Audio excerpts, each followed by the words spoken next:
യേശു നല്ലവൻ, അവൻ വല്ലവൻ, അവന്റെയോ എന്നുമുള്ളത്.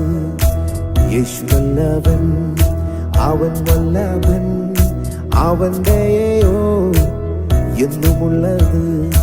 പേരുവെള്ളത്തിൽ